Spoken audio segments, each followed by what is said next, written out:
जनसत्ता आज के टॉपिक है संवाद और सहयोग। 1, 2, 3 स्टार्ट। कई बार किसी मुद्दे पर उठने वाले सवाल विवाद की शक्ल अख्तियार कर लेते हैं, मगर काफी जदोजहद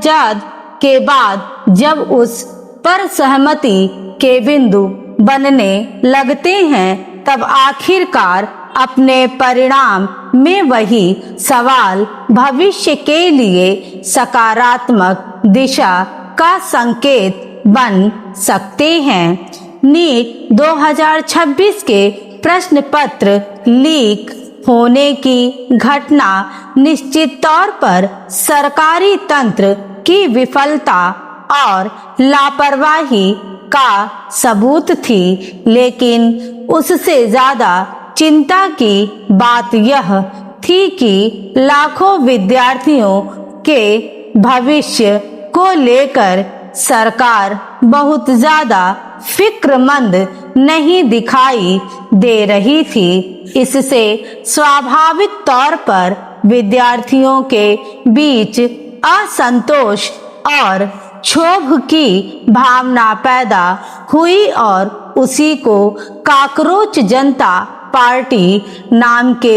एक नए बने समूह ने संगठित स्वर दिया। हालांकि इस मुद्दे पर दिल्ली के जंतर मंतर पर हुए विरोध प्रदर्शन और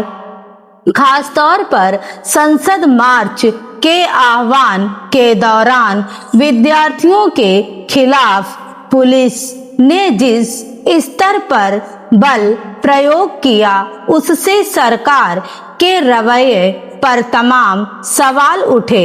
विद्यार्थियों के शांतिपूर्वक विरोध प्रदर्शन के दमन की कोशिश की संवैधानिक और लोकतांत्रिक अधिकारों पर चोट की तरह देखा गया।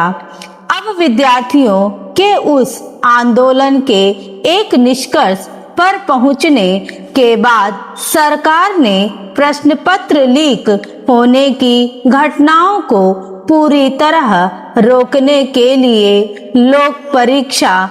अनुचित साधनों की रोकथाम संशोधन विधेयक 2026 लाने की प्रक्रिया शुरू कर दी है, मगर जरूरत इस बात की है कि देश भर में इस मुद्दे पर जिस तरह का विरोध और सरकार के रुख के प्रति असंतोष देखा गया, अगर उसके हल की कोई सूरत बन रही है तो उसमें सभी पक्षों का सकारात्मक सहयोग सुनिश्चित हो। संशोधन विधेयक में प्रश्न पत्र लीक होने की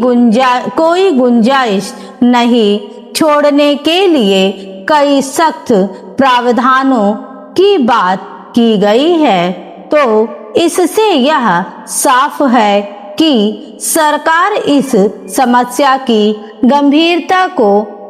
अब स्वीकार कर रही है, मगर यही इस बात की जरूरत है कि इससे संबंधित सभी पक्षों पर विपक्षी दलों की भी विस्तृत राय ली जाए, इस पर संसद में पर्याप्त बहस हो। दूसरी ओर आंदोलन के बाद जिस तरह तत्कालीन शिक्षा मंत्री का इस्तीफा हुआ और सरकार ने अपने कदम पीछे खींचे, तो अब विपक्षी दलों की भी यह जिम्मेदारी बनती है कि वे प्रश्न पत्र लीक होने की घटनाओं पर लगाम लगाने की कोशिश में अपना सक्रिय और सकारात्मक सहयोग दें।